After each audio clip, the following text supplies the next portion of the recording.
Assalamualaikum warahmatullahi wabarakatuh. Bismillahirrahmanirrahim. Innal hamdalillahi nahmaduhu wa nasta'inuhu wa nastaghfiruh wa na'udzu billahi min shururi anfusina wa min sayyiati a'malina. Man yahdihillahu fala mudilla lahu wa man yudlil falan tajida lahu waliyyan mursyida.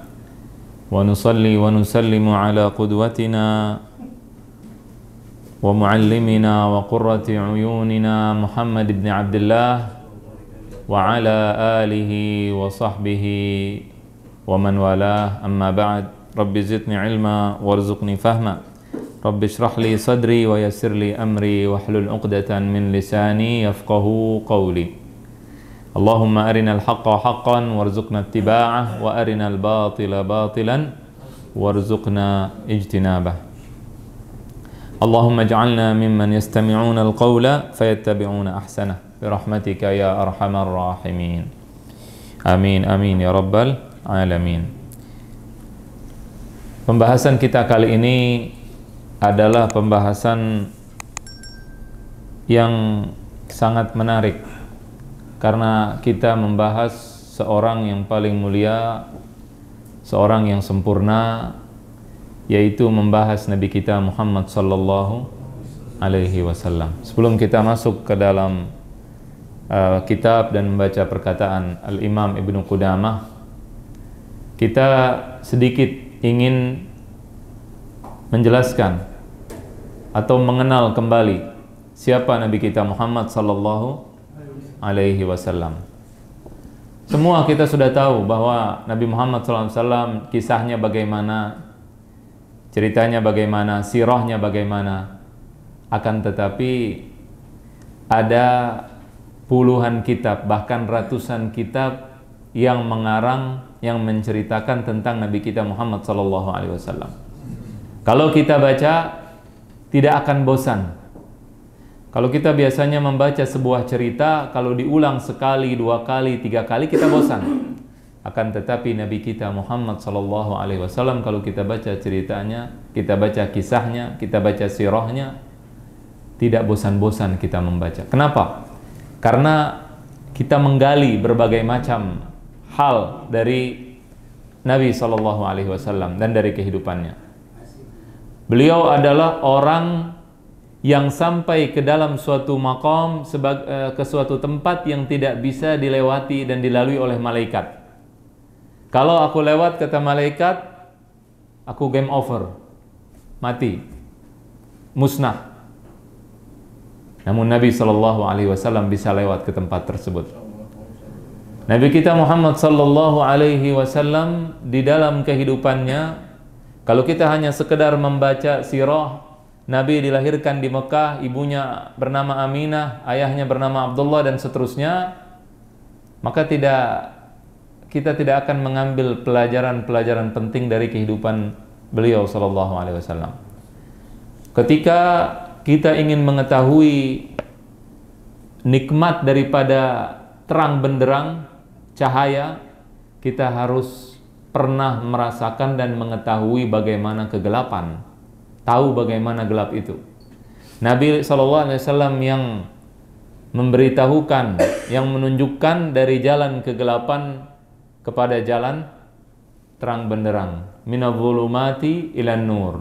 Rasulullah SAW yang memberikan kita petunjuk. Wa innaka latahdi ila siratim mustaqim. Dan sesungguhnya engkau wahai Rasul memberikan hidayah, petunjuk kepada jalan yang lurus. Hidayah taufik berasal dari Allah. Adapun petunjuk yang menunjukkan kita jalan yang lurus, di antara yang menunjukkan adalah Nabi kita Muhammad sallallahu alaihi wasallam. Dalam kehidupan sirah Nabi sallallahu alaihi wasallam, kita mendapati bahwa beliau adalah seseorang yang merupakan qudwah, suri tauladan untuk semua manusia dengan berbagai macam jenis mereka. Kalau ada orang miskin, maka dia bisa menjadikan Nabi sebagai suri tauladan baginya. Kenapa? Karena orang miskin tidak mungkin belum pernah mengambil batu kemudian mengikat batu tersebut di perutnya. Adapun Nabi kita sallallahu alaihi wasallam pernah. Beliau pernah menjadi orang yang sangat miskin semiskin-miskinnya. Dan di lain pihak Nabi kita Muhammad sallallahu alaihi wasallam juga pernah menjadi orang yang kaya sekaya-kayanya. Nabi sallallahu alaihi wasallam pernah memberikan ratusan ekor unta kepada orang-orang Quraisy. Orang-orang Quraisy yang Nabi harap mereka masuk Islam atau yang baru masuk Islam. Rasulullah sallallahu alaihi wasallam memberikan kepada mereka ratusan ekor unta, ratusan ekor kambing.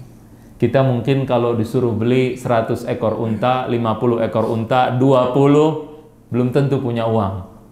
Nabi sallallahu alaihi wasallam pernah menjadi orang itu dan Nabi pernah infak ratusan ekor unta dan ratusan ekor kambing. Nabi sallallahu alaihi wasallam pernah menjadi panglima perang.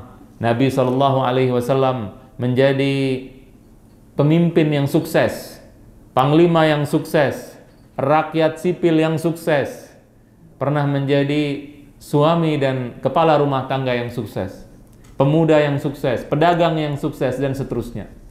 Semua hal terjadi di dalam kehidupan Nabi kita Muhammad sallallahu alaihi wasallam. Nabi pernah mendapatkan musibah yang kalau kita diberikan musibah itu belum tentu kita bisa sanggup menghadapinya. Nabi, sahabat-sahabatnya wafat pada saat beliau masih hidup. Wafat kenapa? Karena membela Rasulullah sallallahu alaihi wasallam. Wafat karena dia. Kalau kita bayangkan ada orang meninggal karena kita, bagaimana perasaan kita? Pamannya Hamzah bin Abdul Muttalib dirobek-robek, dimutilasi. Kenapa? Karena Rasul sallallahu alaihi wasallam. Ammar bin Yasir, ayahnya, kedua orang tuanya, Yasir dan juga Sumayyah, dibunuh. Kenapa? Karena beriman kepada Nabi Muhammad SAW dan seterusnya. Anaknya meninggal semua pada saat beliau masih hidup, semuanya kecuali Fatimah. Kemudian keluarganya, istrinya yang mendukung perjuangannya, Khadijah, pamannya, kakeknya, semua meninggal pada saat beliau masih hidup. Ayahnya wafat pada saat beliau masih di dalam kandungan. Ini adalah Nabi kita Muhammad sallallahu alaihi wasallam. Sejarahnya kalau digali luar biasa. Dan menggali sejarah Nabi itu tidak cukup dengan membaca sejarahnya. Tapi juga dengan cara kita mempelajari latar belakang sejarah, latar belakang kehidupan, latar belakang keadaan di zaman Nabi sallallahu alaihi wasallam dan sebelum Nabi sallallahu alaihi wasallam, agar kita bisa tahu perbedaan sebelum ada Nabi dan sesudah ada Nabi. Karena biasanya orang itu tidak tahu kemuliaan, tidak tahu harga, tidak tahu mahalnya seseorang yang bermanfaat, yang berjasa, kecuali jika dia sudah kehilangan dengan orang tersebut. Kalau dia tidak bisa membandingkan, maka dia menganggap biasa-biasa saja, ada Nabi, nggak ada Nabi. Kalau kita tidak paham bagaimana keadaan sistem pemerintahan zaman Nabi di Mekah Al-Mukarramah, kita tidak tahu bahwa apa yang terjadi ketika kaum musyrikin Quraisy jahiliyah datang kepada Rasulullah SAW menawarkan beliau untuk jadi raja. Padahal di sana tidak ada raja, sistem pemerintahannya bukan raja. Di Darun Nadwah, orang-orang berkumpul, kepala-kepala kabilah berkumpul untuk menentukan A atau B, perang atau damai, dan seterusnya. Nabi bisa ditawarkan jadi raja. Bayangkan bagaimana dakwahnya beliau berhasil.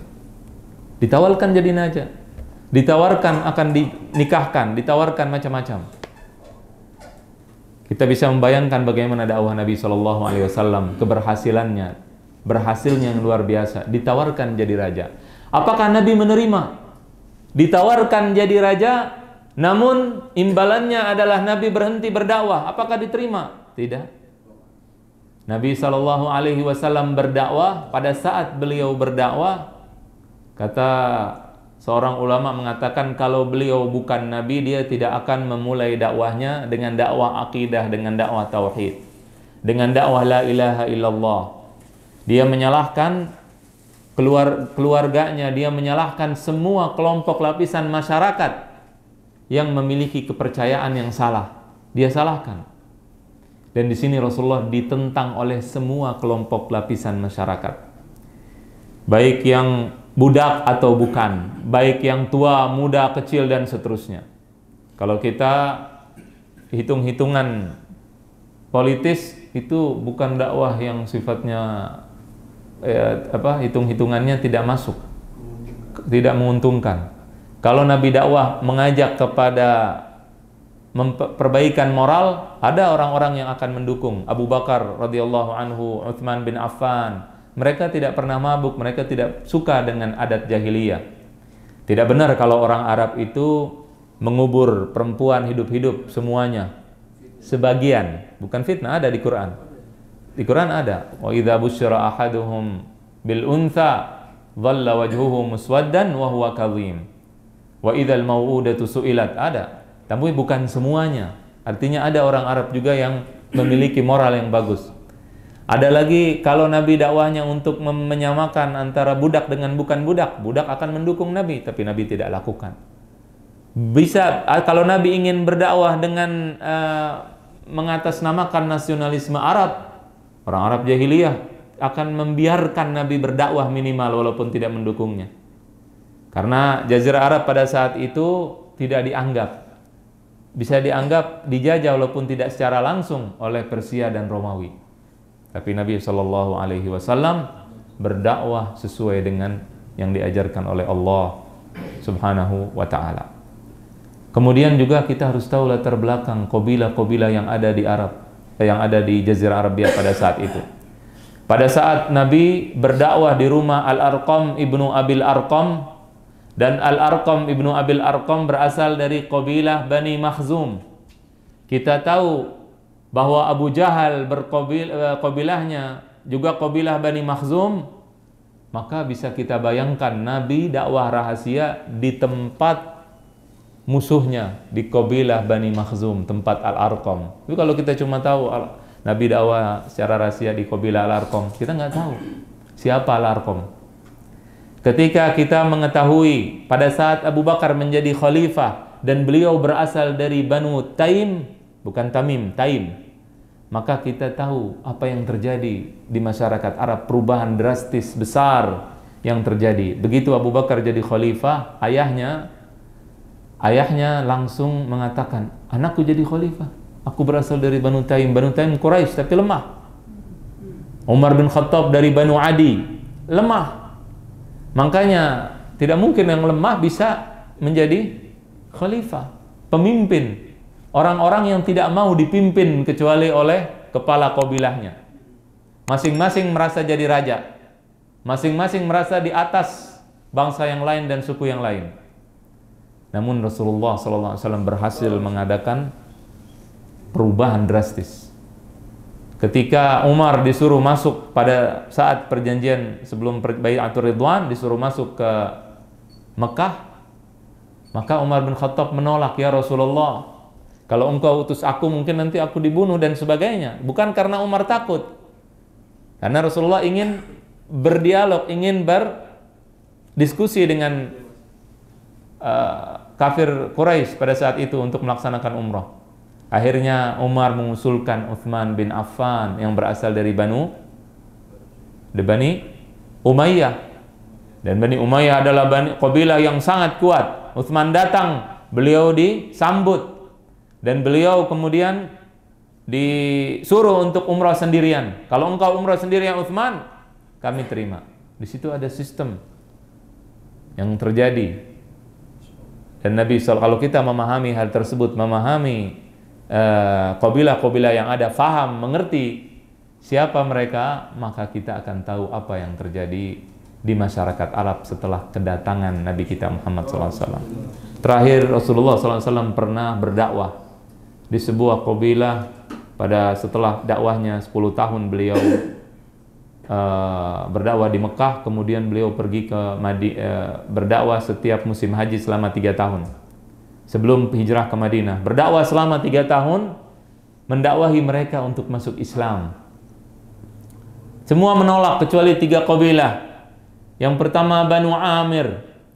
Banu Amir menerima dakwah Nabi dengan syarat bahwa jika Rasulullah SAW wafat, maka mereka akan jadi pemimpin. Perjanjian. Nabi menolak. Padahal kalau dihitung dengan hitung-hitungan politis, kalau Nabi politisi udah diterima. Kenapa? Ini orang dari Banu Hashim. Siapa dari Banu Hashim? Nabi kita Muhammad SAW bisa memimpin kabilah Banu Amir, luar biasa. Nggak pernah terjadi di dalam sejarah masyarakat Arab pada saat itu. Tapi mereka menerima hal tersebut. Mereka mau beriman dengan syarat tersebut, tapi Nabi mengatakan al-hukmu lillahi wa rasulih, bahwa hukum itu milik Allah dan Rasulnya. Kalian masuk Islam tidak berjasa kepada Allah dan Rasulnya. Kalian bersyukur kepada Allah dan Rasulnya kalau kalian masuk Islam, bukan sebaliknya. Allah tidak bersyukur pada kalian kalau kalian mendapat hidayah Islam. Maka ditinggalkan kabilah Banu Amir. Mereka yang rugi. Nabi tidak rugi walaupun Nabi dalam keadaan sangat lemah pada saat itu dan butuh bantuan dan pertolongan. Kemudian Nabi berdakwah kepada kabilah Banu Syaiban. Kabilah yang sangat kuat, yang ahli perang. Kemudian setelah itu kabilah Banu Syaiban menerima dakwah Nabi dengan syarat dia siap membela Nabi dari seluruh musuh-musuhnya kecuali dari Persia. Karena dia tinggalnya di Irak dekat dengan Persia. Iran sekarang. Dia tidak berani lawan Persia. Pada saat ditanya, sebelumnya ditanya, kalian berapa jumlahnya? Mereka mengatakan alfun wala yughlabu alfun min qillah. Jumlah kami 1000. 1000 tidak akan pernah kalah karena kekurangan orang. Jadi kita harus tahu, paham. Kalau orang Arab dulu perang 70 udah paling luar biasa, itu angka luar biasa, apalagi 1000. Begitu ada perang Ahzab 10.000, kita bisa mengetahui dengan zaman tersebut, melihat pada zaman itu bagaimana jumlah 10.000. Bukan dengan zaman kita. Kalau zaman kita 10.000 biasa aja. Tapi kalau kita paham keadaan zaman dulu, 10.000 itu tidak pernah terjadi dalam sejarah dan terjadi untuk mengepung Nabi kita Muhammad SAW. Maka mereka menolak. Muthanna ibnul Harithah menolak. Dan Muthanna inilah yang akan menaklukkan Persia setelah dia masuk Islam. Tapi pada saat itu dia menolak. Kemudian kabilah Ansar menerima tanpa syarat, dan akhirnya merekalah yang menjadi kabilah yang Allah muliakan sampai sekarang sebagai para penolong Nabi SAW. Dan jadi Quraisy dan Nabi SAW menjadi pemimpin di kota Madinah, di suku Aus dan Khazraj, yang bukan merupakan kabilah Nabi, tapi diterima. Ini kalau lihat latar belakang kehidupan pada saat itu, kita tahu bagaimana keadaan luar biasa yang terjadi.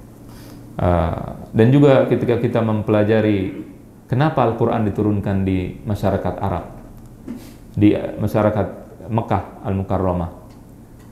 Ini kalau kita pelajari dengan baik, tujuannya adalah agar kita bisa mencontoh.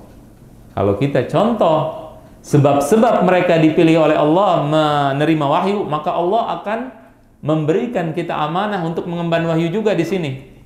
Jadi orang Indonesia, orang Turki, orang siapapun selain orang Arab yang mampu mengemban risalah, maka mereka akan diberikan kemuliaan tersebut. Orang Arab yang kemudian mereka tidak lagi mau mengemban risalah Quran dan sunnah Nabi SAW, mereka juga akan ditinggalkan. Orang Arab dulu memiliki sifat-sifat mulia. Orang Arab jahiliyah kadang-kadang lebih afdal, lebih bagus dari kita. Orang Arab jahiliyah menamakan minuman keras dengan nama al-karam, dermawan. Tujuannya agar mabuk, supaya mabuk infaknya keluar tanpa mikir lagi. Tujuannya berinfak. Orang Arab jahiliyah amanah. Pada saat mereka dititipkan sesuatu, maka mereka akan berusaha sampai mati. Perang puluhan tahun untuk mempertahankan amanah tersebut. Mereka berani. dan seterusnya. Banyak sifat-sifat itulah yang karenanya dipilih oleh Allah. Mereka dipilih oleh Allah karena dengan sifat-sifat itu mereka mampu mengemban risalah. Oleh karena itu pada saat berdakwah kita mendahulukan orang yang dermawan daripada orang pelit, walaupun dua-duanya kita dakwahi. Tapi orang dermawan itu lebih kita utamakan karena dengan dia dakwah akan berkembang pesat. Kita dahulukan orang yang berani daripada yang penakut, walaupun dua-duanya didakwahi. Kenapa? Karena dia akan membela dan seterusnya. Di situ kita mempelajari sejarah Nabi kita Muhammad SAW. Dan kita semua butuh untuk mempelajari sejarah beliau. Karena kita semua pada saat kita mempelajari sejarah Nabi kita Muhammad SAW, kita tahu mana salahnya kita dan kita benarkan.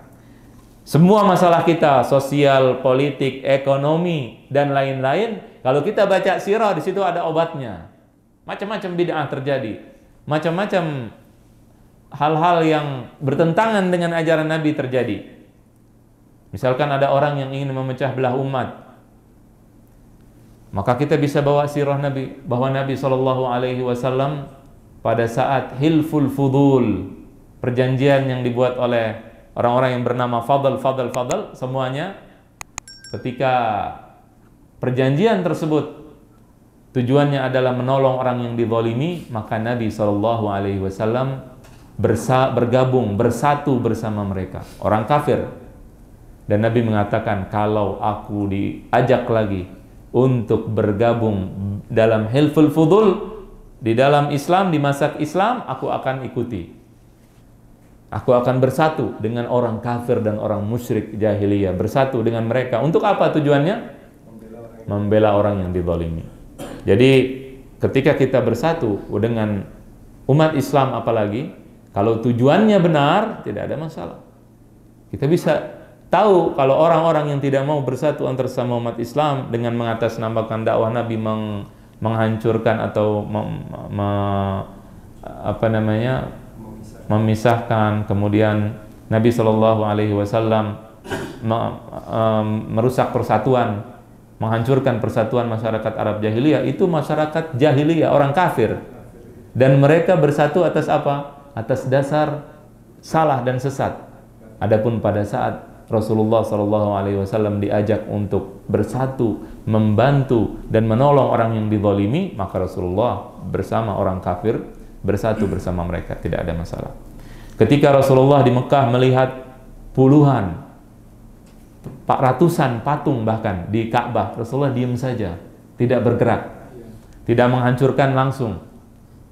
Namun pada masa yang lain, Nabi SAW tidak membiarkan satu patung pun ada, dan tidak memberikan kesempatan ketika masyarakat Taif datang meminta agar patungnya tidak dihancurkan dulu selama beberapa bulan dan seterusnya, tidak dikasih napas oleh Nabi SAW, tidak diberikan waktu. Kenapa ini berbeda? Di sini kita belajar sirah. Tujuan belajar itu untuk tahu kenapa Nabi di sini sikapnya begini dan kenapa di sini berubah, agar kita bisa mengetahui dan mempelajari serta mengambil manfaat dari sirah Nabi kita Muhammad SAW. Kemudian terakhir sebelum kita baca, jangan lupa memperbanyak salawat kepada Rasul SAW. Ada dua orang imam yang bernama Syatibi dan Imam As-Sanusi mengatakan, kalau kita salawat, maka pahalanya atau salawat kita itu pasti diterima oleh Allah. Dua imam. Nah ini walaupun ada perbedaan, tapi ada ulama yang mengatakan pasti diterima. Karena Rasulullah mengatakan, man shalla alayya salatan sallallahu biha asyran. Siapa yang salawat sekali, maka Allah langsung akan berikan salawat 10. Bahkan kalaupun dia salawat karena riya, diterima. Kata dua imam tadi, adimis salata ala nabi Muhammadi, selalulah dawamkan untuk salawat kepada Nabi Muhammad SAW. Faqabuluha hatman bighairi taraddudi. Kenapa? Karena diterimanya oleh Allah itu pasti. A'maluna baina qabulin wa raddiha. Perbuatan-perbuatan kita, amal saleh kita itu bisa diterima, bisa tidak. Illa salata ala nabi Muhammadi. Kecuali salawat kepada Nabi kita Muhammad sallallahu alaihi wasallam.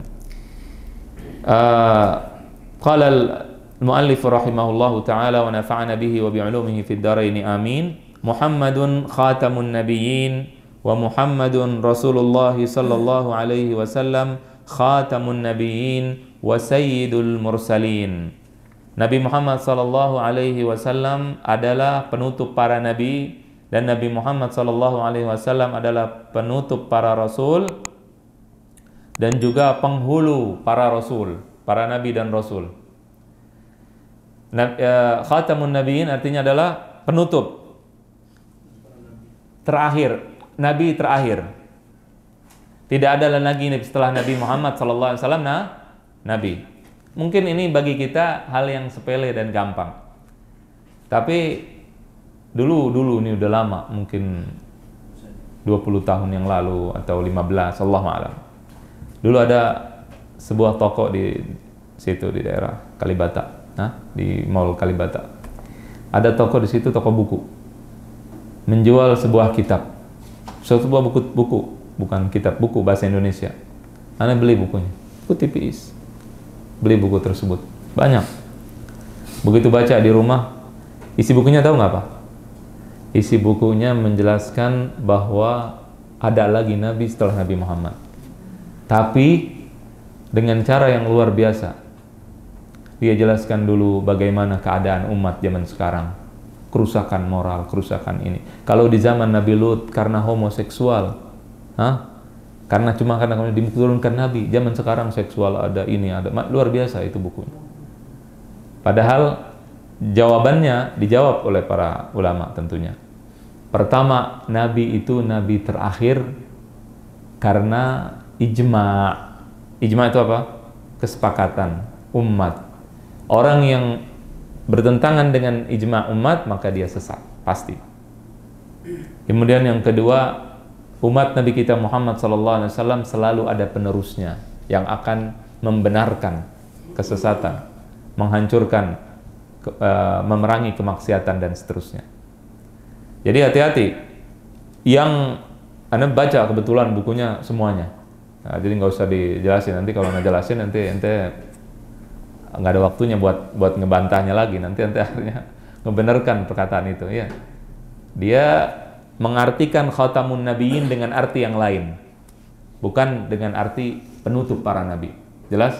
Tapi ini biar antum tahu, artinya kita harus hati-hati, jangan menganggap sesuatu itu sepele kemudian kita tidak mau mempelajarinya. Ya, karena ada jutaan orang sekarang yang memiliki pemahaman dengan pemahaman sesat, yaitu pemahaman Ahmadiyah. Ahmadiyah atau Ahmadiyah, bukan Muhammadiyah. Ahmadiyah. Ahmadiyah itu apa? Qadianiyah, apa artinya? Para pengikut Nabi palsu Mirza Ghulam Ahmad dari India, Nabi India. Nabi palsu dari India ini mereka hukumnya kafir. Wajib dikafirkan. Tidak boleh ke Mekah, tidak boleh ke Madinah. Kafir. Mutlak kafirnya. Jelas? Beda dengan orang Syiah. Ya, kalau ini kita bahas nanti panjang lebar. Orang Syiah dibolehkan ke Mekah, ke Madinah karena kekafirannya kita tidak bisa langsung mengkafirkan mereka. Rafidhah ada banyak faksinya, nanti bukan pembahasannya sekarang. Makanya dibolehkan. Adapun Qadianiyah, Ahmadiyah yang mengatakan ada Nabi setelah Nabi Muhammad, mereka kafir secara ijma. Taib. Kemudian Rasulullah di sini dalil bahwa Nabi SAW adalah penutup para nabi banyak sekali. Di antaranya perkataan beliau, fa'ana labinah wa ana khatamun nabiyyin. Aku adalah batu yang melengkapi dan aku adalah penutup para nabi. Ahli bahasa, ahli kamus semua mengatakan khatamun nabiyyin artinya adalah penutup para nabi dan nabi yang terbaik. Jelas? Itu aja cukup kita ketahui. Dan kalau semua dibahas semua, akhirnya nggak selesai pelajaran kita. Anda sengaja memberikan sedikit intermezzo supaya paham bahwa ini kalau dibahas panjang lebar masalah khatamun nabiyyin. Jelas? Kemudian juga Nabi adalah sayyidun nas yaumal qiyamah, penghulu manusia pada hari kiamat. Jadi kalau kita tulis keistimewaan Nabi kita Muhammad SAW, keistimewaan Nabi Muhammad sallallahu alaihi wasallam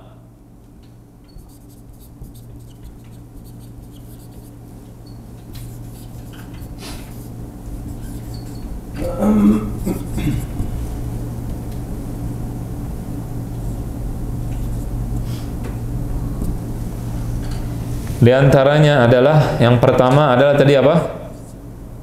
Penutup para nabi, nabi terakhir, khatamun nabiyyin, khatam an-nabiyyin. Kemudian yang kedua apa? Penghulu. Sayyidun nas, sayyidul mursalin. Penghulu manusia pada hari kiamat. Iya. Bukan hanya hari kiamat, sampai sekarang juga, sekarang juga. Iya. Penghulu para nabi. Kalau Nabi SAW dianggap sebagai orang nomor satu, kita bangga nggak? Alhamdulillah. 100 tokoh terkemuka di dunia, nomor satu adalah Nabi Muhammad SAW. Alhamdulillah. Bangga tidak kita orang Islam? Bangga banget. Tidak. Kenapa? Karena dibandingin sama orang. Insya Allah. Ini udah ngaji duluan nih. Di rumahnya sering bikin pengajian. Oh, jadi nggak bangga ya? Bukannya bangga, kita biasa aja. Kenapa? Karena membandingkan Nabi itu bukan dengan orang biasa. Kalau kepala pemerintah, presiden misalkan, dibandingkan sama orang biasa, presiden lebih baik daripada bapak RT di sini. Bukan dengan dalam rangka menjelekkan Pak RT, bukan. Tapi si presiden nggak suka kok Anda disamain sama Pak RT. Kalau mau membandingkan, maka bandingkan dengan presiden sesama selevel, atau dengan raja, pemimpin negara lain. Presiden Indonesia lebih baik daripada presiden Amerika, presiden Eropa, dan pas. Jelas? Tapi kalau dibandingkan dengan orang lain, bukan bandingan. Jadi salah membandingkan Nabi dengan Albert Einstein, dengan lain-lain, itu salah. Napoleon siapa? Ditaruh nomor sekian, Nabi nomor satu lah, bukan dengan dia. Tapi nggak apa-apa, bagus orang kafir paham bahwa Nabi nomor satu, memang harus nomor satu. Jelas tidak? Cuman kita harus mengetahui bahwa membandingkan Nabi adalah dengan nabi-nabi lainnya yang selevel. Dengan Nabi Isa, Nabi Musa, Nabi Nuh, Nabi Yahya, Zakaria, para malaikat, baru bandingkan dengan mereka. Kalau dibandingkan, maka Nabi kita paling mulia. Kenapa? Allah tidak pernah memanggil nama Nabi kita dengan namanya langsung. Kalau Nabi yang lain dipanggil dengan namanya. Ya Yahya khudil kitaba biquwwah. Ya Nuh ihbid bisalamin minna. Ya Isa inni mutawaffik wa rafi'uka ilayya. Ya Isa anta qulta linnas ittakhiduni wa ummi ilahin min dunillah. Ya Musa ikhla'na alayka innaka bil wadil muqaddasi tuwa. Ya Adam uskun anta wa zawjukal jannah. Wahai Adam, bapaknya manusia. Dipanggil namanya semua. Ya Zakaria inna nubashiruka bighulamin ismuhu Yahya. Dan seterusnya, para nabi semua dipanggil dengan nama masing-masing. Ya Ibrahim qad saddaqta ru'ya, Nabi Ibrahim abul anbiya. Adapun pada saat memanggil Nabi kita Muhammad SAW, maka dipanggil dengan gelar kenabian atau dengan gelar kerasulannya. Ya ayyuhan nabi idza talaqtumun nisa. Ya ayyuhan nabi lima tuharrimu ma ahallallahu lak. Ya ayyuhan nabi, ya ayyuhar rasul balligh ma unzila ilaika min rabbik. Ya ayyuhar rasul, ya ayyuhan nabi, panggilnya. Jadi nabi kita adalah penghuru para nabi. Kemudian la yasihhu imanu 'abdin hatta yu'mina bi risalatihi wa yashhada bi nubuwwatihi.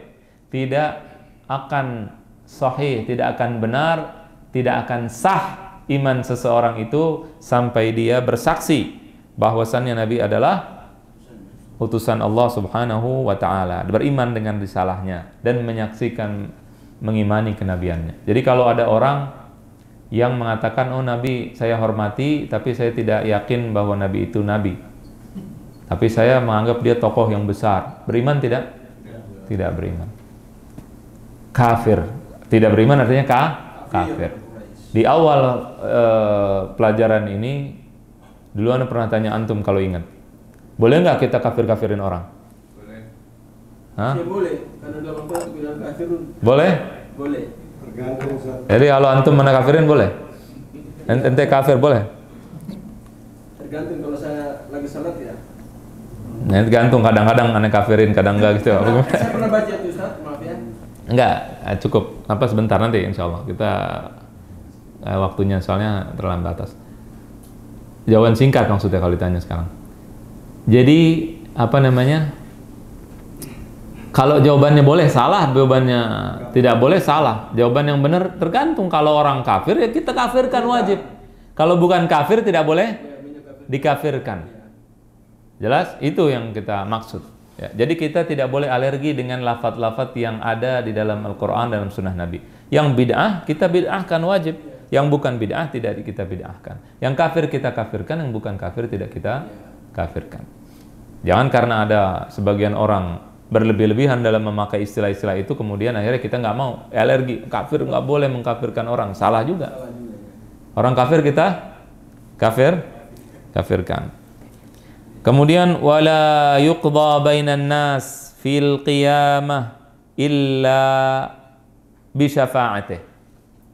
Tidak akan dimulai penghukuman manusia, hisab, kecuali dengan syafaat Nabi kita Muhammad sallallahu alaihi wasallam. Jadi syafaat, pemberi syafaat untuk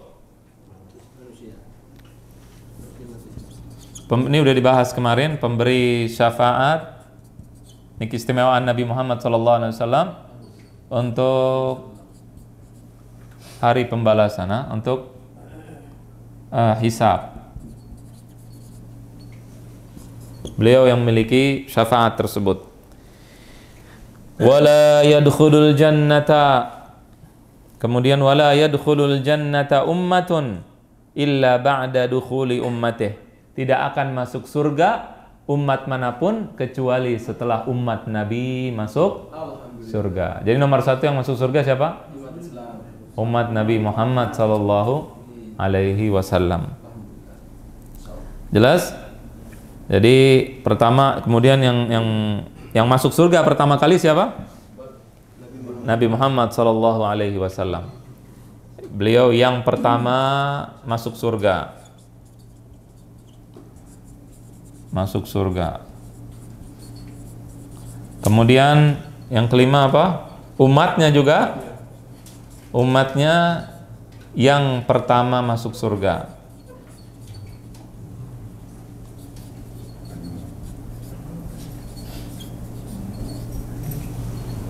Kemudian setelah itu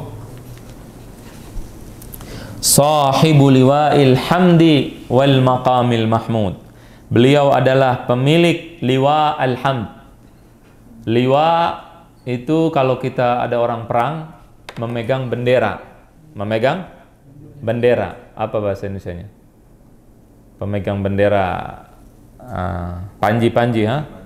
Maka inilah beliau namanya nanti hari kiamat pemilik liwaul hamd hari kiamat.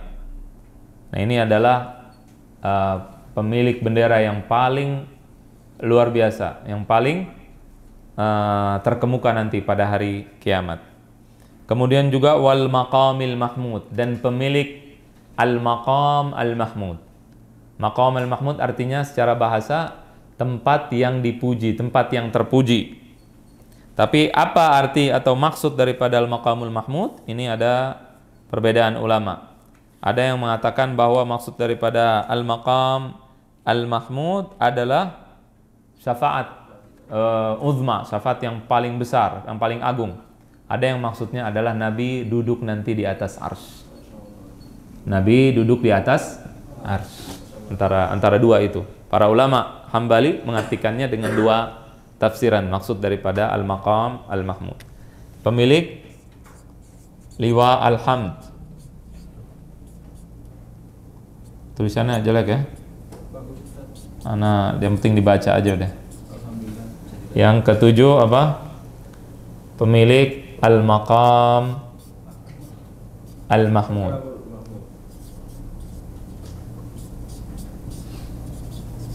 Al-mahmud. Sama kayak wasilah. Iya, yang kita suka baca doa. Hah?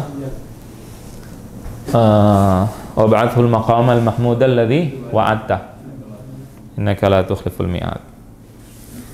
Wal haudhil maurud, dan juga telaga yang akan didatangi nanti. Udah kita jelaskan pada pelajaran yang lalu. Ya, telaga Nabi sallallahu alaihi wasallam, pemilik al-haud, pemilik telaga. Pemilik al-haud atau telaga. Baik. Kemudian setelah itu wa huwa imamun nabiyyina wa khatibuhum.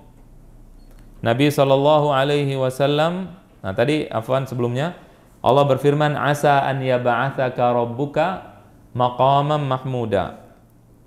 Ya, maqaman mahmudan. Tempat yang terpuji. Kemudian beliau adalah imam para nabi dan juga khatibnya para nabi, wa khatibuhum nanti hari kiamat. Wa sahibu syafa'atihim, dan pemilik syafaat. Ummatuhu khairul umam wa ashabuhu khairu ashabil anbiya alaihimus salam. Yang atas sudah bisa?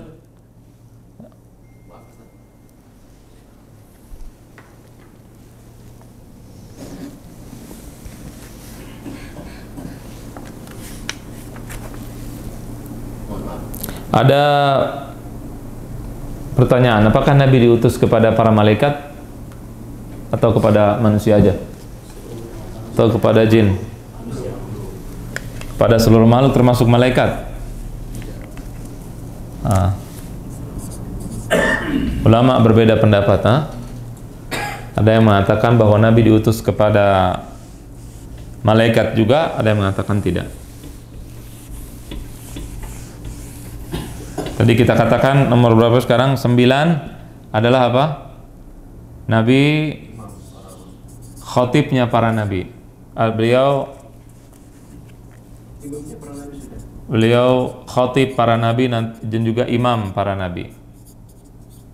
Para nabi pada hari kiamat. Kemudian yang ke-10 beliau imamnya para nabi pada hari kiamat. Kemudian yang ke-11 adalah tadi khatib di atas sudah. Pemilik syafaat tadi. Nabi SAW adalah pemilik syafaat. Kemudian beliau SAW umatnya sebaik-baik umat. Kuntum, umatnya umat yang terbaik. Kemudian setelah itu adalah para sahabatnya